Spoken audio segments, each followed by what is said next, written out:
On today's Power of Words, please meet 16-year-old influencer, Sophie Fergi, a homeschool teen with over 7 million followers. Sophie shares her experiences with bullying, managing her online persona, and mental health challenges that come with always having to show up happy for her fans.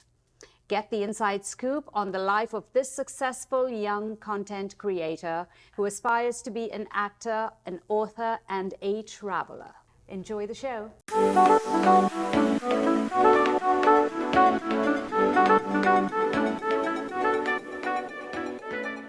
Hi, welcome back to the Power of Words. Today, we will share the power of Sophie Fergi's words. Sophie is 16 and she's a blogger. She's incredibly successful. She's an influencer. I take that back. She's not a blogger. She's an influencer. And what does it take for a 16-year-old to be so popular? How many followers, Sophie? And welcome to the words. Sharing your words today are going to, make people think a little bit about what this role of a teenage blogger is about. Thank you. Thank you so much for having me. You asked what it takes to become, an influencer. Honestly, good lighting and a phone. I feel like a lot of people think it's very difficult. I mean, obviously there's ups and downs, but with that being said, I honestly think if you stay consistent with posting and you have good lighting and a phone, I really think it can be possible for anyone. You also asked how many followers I have. I have 5.6 million on TikTok and then 2 million on Instagram. And then the other platforms, I'm not really sure. But yeah. You are so adorable. Thank you. So, wow. And how old are you? You're 16. When did you start? I started when I want to say like 10-ish, but I've always loved being on camera. My mom does photography, so any wonder why? Right. So from being a newborn, I was always on camera doing photos and cute photo shoots and stuff like that. But social media, I want to say I started around 10, but consistently around 11-ish, 11, 12. So yeah. And from talking to you and watching, looking at your Instagram and everything you do, you're not in school full time, you're homeschooled. Yes, I am. When did that come about? And when did you make that? When did you as a family make that decision? And why? So in school, I'm from LA. I was born in Los Angeles, moved to North Carolina, and then came back. And the school system's very different in LA public school-wise. So even before getting onto social media, I was in school, and it wasn't a good experience. It was very bad. There's this girl. I had a lot of bullies. It's a short story. Wait, let me re-say that. So that being said, it was not a good experience. So then I did a private school, but that was when I had started social media and they weren't for me being on my phone. So then we collectively thought that homeschooling would be the best option because I was doing social media and I was in front of the camera and I was starting to become I don't want to say a public figure, but people knew me. So they would video me and I didn't want to be videoed in school. So you were already a celebrity by the time you moved to your new school. People knew that you were this influencer that was getting famous. People started to notice, but a lot of the kids weren't on their phones, I guess. But a few kids noticed, and it got a little awkward. And then I'm not good when it comes to meeting people, I guess. I'm very awkward. So when I see someone videoing me, or mainly when I see people videoing me, not coming up to me, I get weirded out. So that was a big thing. And honestly, just because they didn't support the whole being on your phone thing, which made it very difficult because that was my life. So when someone, just to go back to what you're saying, we have my God, I have a whole list of things that I need to talk to you about. But when you talk about when people video you and don't come up to you, sometimes people are afraid to come up to someone who's famous or who's well known and actually talk to them. So the best thing for them to do is say, oh, look, I got a picture of Sophie. Yeah. And, that's what they're trying to do. So would you rather, and this is because we will edit at some point, Would you rather people just said, "Hi, Sophie, I'd like to take a picture of you," or "I'd like to do a video of you"? Would you like thing?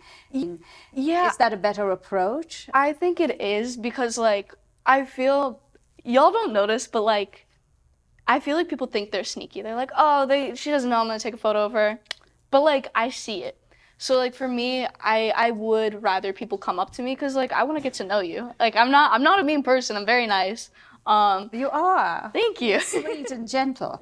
Thank you so much. So like I want to get to know the people who are watching my content. I think it's something very special. So if somebody is videoing me and then like it gets posted, it's usually in the worst angle possible, and I'm like, ooh, can we delete that please? Like I don't look my best if you're videoing me and I don't know, I guess. And I'd rather get to know you, if that makes sense. Yeah, and also we always want the best picture of ourselves, right? So if I'm taking a picture, someone's taking a picture of me, if I'm taking a picture of myself, I'd probably delete 10 of them and keep one. Exactly. So you want people to be empathetic and say, okay, I hope this picture I take of her is one she likes before I post it. Exactly. Because like I'll see Makes the sense. photo, right? And I'm like, oh, I have 6 chins, no makeup on. Thank you so much for that. Like, I don't know. So I'd rather people come up to me. And give you an opportunity to pose for your picture because you know the Exactly. best angle. You can say not today. I'd be like, Is that your yeah, it's probably my go-to. Your Just a go-to. little, yeah. You talked about bullying at the very beginning when you were in school. A little bit about that. I can, yes. So I How struggled. old were you? Ooh, that's a good question. I want to say probably like 9 or 8, maybe younger. But I was like attacked by this girl. Attacked, yes, but like as soon as I got to my school, I was an immediate target. So like she started coming up to me, calling me broke, had no idea my situation or anything about me. And then she got like this school, like a good group around her to like hate on me. And I was like, this is interesting. So what had happened was is she started to tell people all these like nasty things about me that weren't true, and ended up coming up to me at recess, and she was like, I want to talk to you. And I was like, you know what, maybe she's changed, like maybe she wants to have a talk. We can have a talk. I'm always down for talks, and we can work it out, right? See what the issue is, because I had no idea where her problem stemmed from. And I got to like the playground area, and she like had 2 girls with her, and she pushed me and like started choking me. And I was like, what in the world? Like, get off of me, because I couldn't get her off of me. Yes, she got physical. And I was like, this is not a conversation. So she started choking me, and my other friend at the time, I believe her name was Jessica, came and like pushed her off. So shout out to Jessica, but really helped me because I was scared, and I was the only one there. The teachers saw but didn't take like there wasn't like a quick reaction time for her choking. It was just, I felt very alone, and then thank goodness for my friend being there. Shout out to Jessica again. Right, Good shout for out you. to Jessica. Yes. She came and pushed her off. But yeah, it was a scary experience. So I think like words and obviously being physical, like both do really hurt. So when it comes to like bullying, I just think it's like, I think it's silly. Like, why take time out of your day to, like her, be physical? Do something nasty. Right, exactly. Like, there's no point to be rude. I think you should always treat people with kindness. I feel like it's stereotypical, because a lot of people say, treat everyone with kindness, and we're like, oh, yeah, whatever. And I don't feel like we actually listen to it. I feel like everyone thinks they're kind, but, like, they don't do kind things throughout their day. They don't practice. Right, exactly. You can think about it, but sometimes you need a reminder to practice, which is why we do that. Yes, yes. It's a reminder to be compassionate or to be kind to somebody. Do you think, what do you think brought the bullying on? Do you think it was jealousy, insecurity? Now that you're older and when you look back, what might it have been? Honestly, I tried to figure it out for a while. I really did. I still to this day don't really know, but I've come to terms with that. I think it mostly, I want to say it was a jealousy thing, because I feel like everyone wants to say it's a jealousy thing because it makes you feel better, like, she was just jealous, you know what I mean? But I think she might have had problems at home, and I think she just needed an outlet, and when she saw me come to the school, I was that person she could target, because no one knew me, and obviously, it's easy to make things up about a person you have no idea. Like, you have no idea of what's going on right, in exactly. their lives. And I love how you think about it that way, and that you can look back now and say, okay, she might have had problems, or maybe you thought about it then, but that's a really empathetic way of thinking, and we don't really see a lot of that. So hats off to you. Thank you. Great Thank you so upbringing, much. Mom. Thank you so much. Yeah, I think, yeah, it's definitely easy to make stuff up about a person when you don't know them that well. So Absolutely. Yeah. Absolutely. How did blogging while you were still in school impact your academics, or did it impact your academics at all?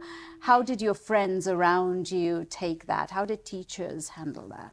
Teachers and my, like, I guess school friends, I mean, mostly when I was in my private school. So, like, the teachers weren't for it because I was being on a device, and the school promoted, like, distraction. Right, being off technology. So, I mean, they weren't really for it. My friends knew a little bit about it, but not a whole lot because they weren't on technology. But the kids who did, they would ask me about it, and it wasn't really like a bad experience, but I definitely got to the point where I was focusing so much on social media and acting and things like that I didn't have the time to really sit down and focus or spend a 6-hour, 7-hour day at school. So it just made sense to go homeschool.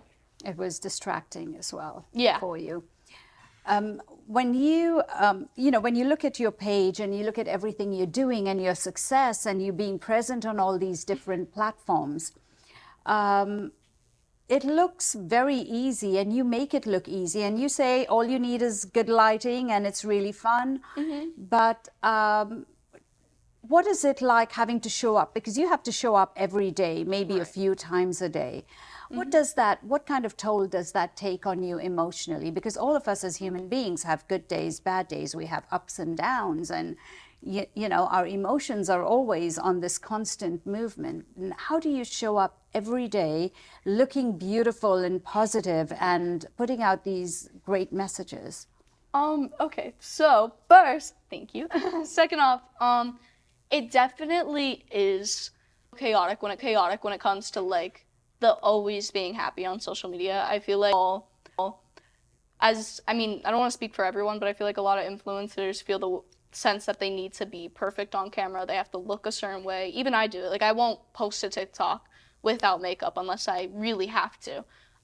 So with that being said, I think it's more so, it's challenging in the sense of, like, you look happy. You always have to be appreciative. And, like, if something gets posted about you and it's taken way out of context, people start hating you, if that makes sense. So, like, I guess the showing up part is difficult, especially on those rough days. And if you take a break, then your views go down. So it's kind of like you always have to be consistent.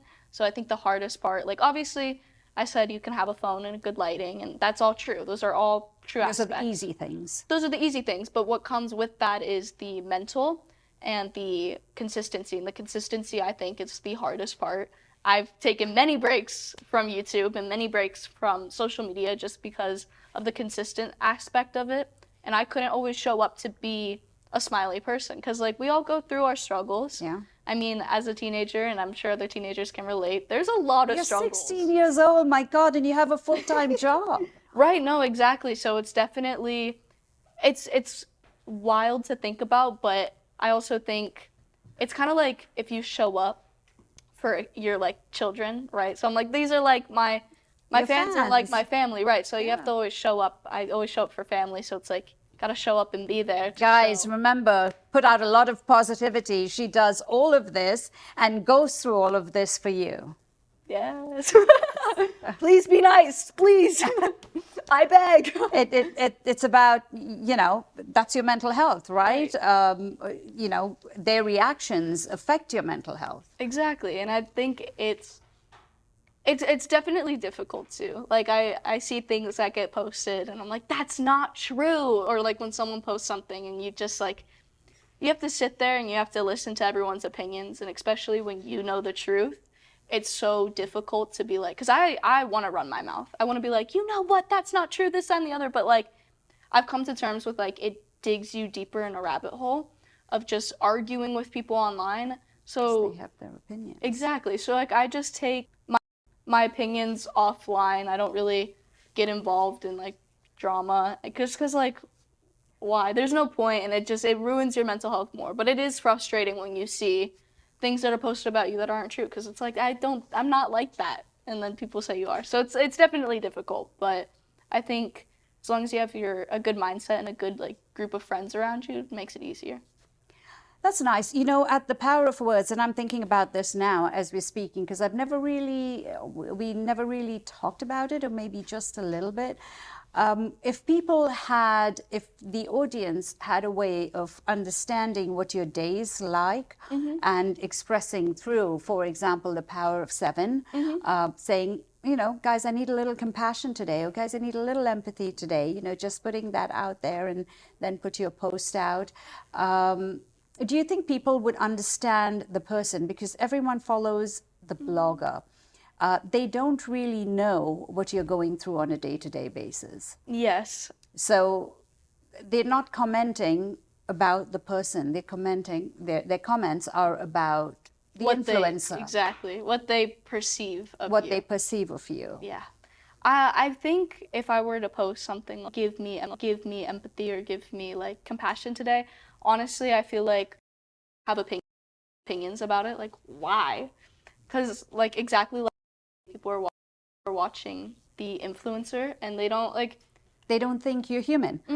I mean, I try to show my most authentic self on social media, but you guys only see the happiest bit of me. Like, I'm not posting me crying or me like sad or like my dark days. I don't post that because like for me, I want to make others happy. So like I feel like I have to have this uproar, this upbeing of just like happy and bringing everyone up with me, if that makes sense. Like if one of my fans was really sad and then I started saying I was sad, I feel like it just makes that person not more sad, but it's like if my idol or my whatever my influencer is sad and I'm sad, like it's not gonna be okay. And it's like it is, you know what I mean? So I don't want to ever make others feel bad. I guess I'm a people pleaser in that way. Like I don't want No, that's people to be true. sad. But not really saying, but you know, you don't have to go out and say I'm looking for empathy, but really showing who the person is, who you really are, I think is important. Because there's a human being behind the influencer that has emotions, that has bad days, and people will understand that if you express it, because it's all about expressing. And I think part of mental health in managing your mental well-being is being able to share your vulnerabilities, which is like what you're doing today. So I'm glad people get to hear what, you know, that you do have those days, but you show up happy just for them, and that's really important. And that's a lot of hard work to have to do that. What are the next steps? You're only 16, you're successful. What is the next step for you? What do you see yourself doing next now that you graduate, right? Well, I haven't graduated yet. Hopefully yes, soon. but you will graduate. Yes, when you graduate, what's the next step for you? What's your passion outside of what you're doing? One thing I really want to get more into is acting. I've always loved it. And I feel like a lot of influencers say that, and people watch and they're like, what in the world? But I want to be an actor and an author. I really want to publish a book. I've loved writing my entire life. Have you started? I haven't, I started a school assignment that was like writing a script out, and then I've done stuff for school, but not for myself. So I want to take like a few months and actually sit down and write a book. I don't really have an idea. I want it to be somewhat based on my life, but have fictional aspects. But I've always wanted to create. I love creating. So a book would definitely be something that I want to do moving forward. I have to find time to do it. That's amazing. That's a good first step. Yes. And Thank you. What's next for you after school? Do you want to go to university, or do you want to go straight to work? That is a question I keep getting asked daily, because like my teachers are like, what route are you going? I want to have the option to go to a college or a good university. I'm not sure what I'm going to do yet. I feel like I need more time to think about it, but I really do want to go to college. It depends on where I'm at when I'm like 18. So I'm waiting as long as possible, but keeping my grades good so I have the option to. Absolutely. And there's so much opportunity. And you live in LA. We have the best film schools here. Yes. So what a great way for you to transition from what you're already doing on a daily basis. It's like work experience before you actually study Yes. Yes. what it's about. Sorry. No, you actually study what, acting and writing is all about yes. at university. Yes. Okay, tell me about your mom. My mom, I'm just kidding. We got into a fight early. No, just kidding. I'm just kidding. No, she's honestly a very creative lady, and I feel like I honestly feel guilty a lot of the times because I feel like a lot of her life is centered around me and my It's managing the influencer. right, and I know that she has a lot of creativity that I want the world to see more, and I feel like she's very good photographer and very good at creating and making content and editing, and I feel like she gets in these spots where she feels like she can't or feels like I have to focus on Sophie. So a big thing with my mom is that she's very caring and supportive, and honestly I wish she would do more things for herself instead of me because I feel bad. I'm like, we're doing another thing for me. You know what I mean? Yeah. But she's a caring and compassionate mom. No, that's great. So does your mom do some of your content? I do all of my TikTok and Instagram. That's basically ran by me, but she does help manage it because it's a lot. And she actually went on a trip recently, and I was left with a lot of it. And I was like, okay, so I give you 10 times more credit for what you do because like this is a lot, and it's just a lot on my plate. So she does help me manage, and she also does photography of her own. Yeah. So do you help promote her photography on your TikTok and Instagram? I do on Instagram a lot. She needs to do more, like She's with her listening. camera, right? But she's very creative. So as soon as she's doing anything that like I see and that's creative, I support her 100% because of course she's my Absolutely. mom and she's Yeah. really the most creative person I've ever met. So And she's dedicated her life to you as well. exactly. So I'm like, you know what? Maybe a little Instagram reshare, like on the story, would be nice because she has given all of her life to me. She made me. So, yeah. Well, it's all about the mom. Yes, it is. Be nice to your moms out there, guys. Yes. So, what are you really passionate about in terms of life? Traveling, or what do you want to do? I've always loved traveling. I feel like traveling has always been a great escape. I feel like for my mom and I, honestly.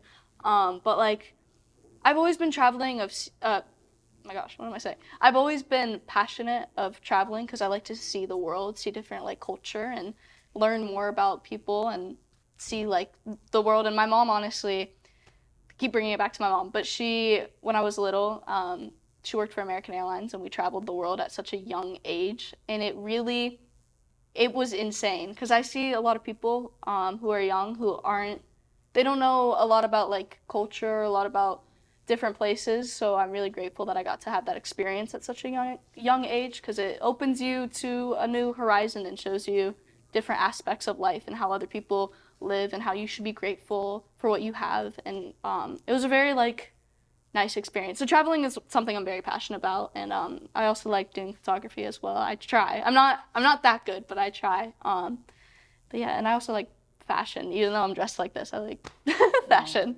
You have great style. Thank You have you. great sense of style. Even that is a great sense of style. Thank you so much.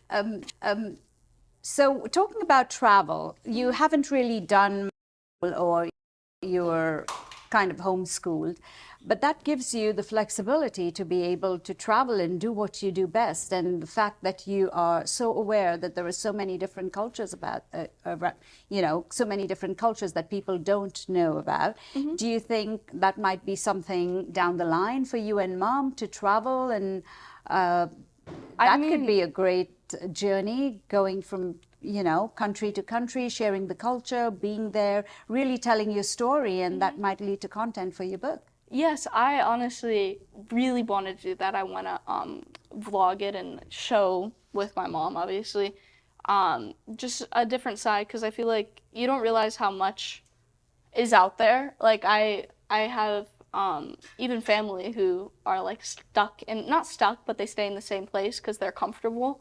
And I never want to be comfortable. Not that I want to be uncomfortable, but I never want to feel comfortable enough where I don't leave. I feel like it's very important for everyone and for you guys watching. I feel like it's very important to step out of your comfort zone because it shows you new life and new experiences and different paths too. And I feel that it would be really cool to show that. And yeah, I definitely want to go around the world, especially travel around Europe and show it all because I've never been. So I think that'd be a really cool experience. Europe, Asia. Yes, everywhere. Everywhere. What would it take for you to need a brand to collaborate with, or what's your dream company to collaborate with if you wanted to travel? If I wanted to travel, I mean, definitely like an airline would be very beneficial because they can help cover traveling fees. I think I've always thought like American or Delta would be really cool to collab with just to, you know, show like the airplane. You know what I mean? Like show the traveling aspect and really promote them. Destinations. Exactly. What about, okay, now this is me putting on my entrepreneur hat. What about, you know, different airlines? Because they go to different countries. So, for example, an airline from a country, and you collaborate with them and you share about the country and you vlog about it while you're there. So not just American airlines that flies to different countries, but airlines from different countries. Honestly, there's a wealth of them out there. Any airline I'm down to collaborate with. So if there's any airline that is watching this, that if you need a girl to vlog your airplane, I'm the one. I can Your vlog country. it. Yes, I will promote the country. Yes, I will promote the country and the airplane and your business. The culture. Exactly. So I mean, I don't have any. I'm not stuck on one company or stuck on one place. I want to do it. But I guess I don't necessarily need an airline to collab with me. I could always do it on my own, but it would definitely be 100% easier, not even easier, but like more beneficial. It'd be more exactly. traveling with an airline. Exactly. The most important question of all, as a 16-year-old with a very successful, I want to say, business and 5 million followers, what's your friend circle like? Oh, no, just kidding. It's good. I feel like there's so much that happens in like my friend group that's like not even insane, but like there's so much that happens that's not on social media just because like why? But it's good. There's a lot of beautiful people in my group and a lot of I keep very good people on me now because I used to let people drag me on a leash and walk all so I got rid of all those people and I'm surrounded by really beautiful and genuine people. So my people that I'm with now are very genuine and it's a healthy friend group. And if we go through situations, we honestly just work it out the next day. And I'm like, hey, what's going on? Why are you mad at me? Like, that's your therapy call. Exactly. So we're all good and we all are really getting good at communication because I don't communicate is my issue. I've never been one to really communicate, but this friend group has really shown me like, you gotta explain how you feel because no one can read your mind. So yes, one thing I would do is anytime something would go wrong, I would hop on a plane and I would just turn off my phone, which is a terrible mechanism. Do not do it because when you come back, the issue is still there. So do not do that. It hasn't gone away. No, I like that. Don't shove it under the rug, like a lot of people say. Exactly. So, I mean, that was something that I used to do, and I would come back and I'd be like, wait, I have to deal with this. It hasn't gone away. Exactly. So, I mean, it's a nice distraction to get away, but try to deal with your problems before you go away because it's easier to come back to, like, a safe spot to coming back to a stressful environment. And it makes you feel good inside. Exactly. You're not, like, sitting there overthinking. But, yeah I have a really good core people. Everyone's very like appreciative and nice. So I need to bring your friend group into our Power of 7 group so we can teach you all to express. Exactly. Without bring having everyone. to speak. Be like, you guys need better communication skills. No, just kidding. We've got that. We can do that. Exactly. I'll give them the wristbands. Yes, absolutely. Yes. Is your friend group all influencers like you, or is it majority? Yeah, majority is on social media. But I also have friends who in person. Yes, they're all in person. A lot of them do social media, but I do have a few that don't like being on camera, and I've never pushed them to be on camera. But yeah, it's honestly a mix. Everyone does kind of their own thing and something different, and bringing it all together really just makes a good core group. And I feel like we can all relate because most of us are on social media, of the like horrors of social media and the downfalls as well as the up climbs, and we can bring each other up and grow together, if that makes sense. Fantastic. I love that you found that balance with family and work and friendship, because sometimes when you're involved with work, you know, your friendships and your social circles fall aside and fall by the wayside. And it's nice that you're able to create your friend circle at such a young age around people that you actually work with. And that's really important. From 7 words, if I were to give you one, I'd like to know what are you feeling today? What is an emotion you're feeling right now? So let's say, you know, empathy, magic. Magic is something I'm always feeling, but speak out, optimism, compassion, I would say resilience. A lot of compassion is what I'm feeling right now. You are. Yes, I have multiple though, because there's multiple Warrior. emotions. Yeah, well, talk about compassion. Compassion. I'm feeling a lot of compassion right now, but I feel compassion on a daily basis just because I have a lot of, I guess, love for people. So just talking and having these conversations and these new experiences brings me that, if that makes sense. But yeah, this is a new experience, so I'm like excited. I'm like, wow, I'm excited that this was a new experience with you, and we got to share your words on this platform at Studio Place. And thank you to the team for having us. And yes, thank you so much for being here and being vulnerable and sharing those special moments with us. Yes, thank you so much for having me. Well, thank you, everybody, and thank you. Yes. And thanks to Mom for bringing you here. Yes, thanks for being the driver. She was supposed to be on this podcast.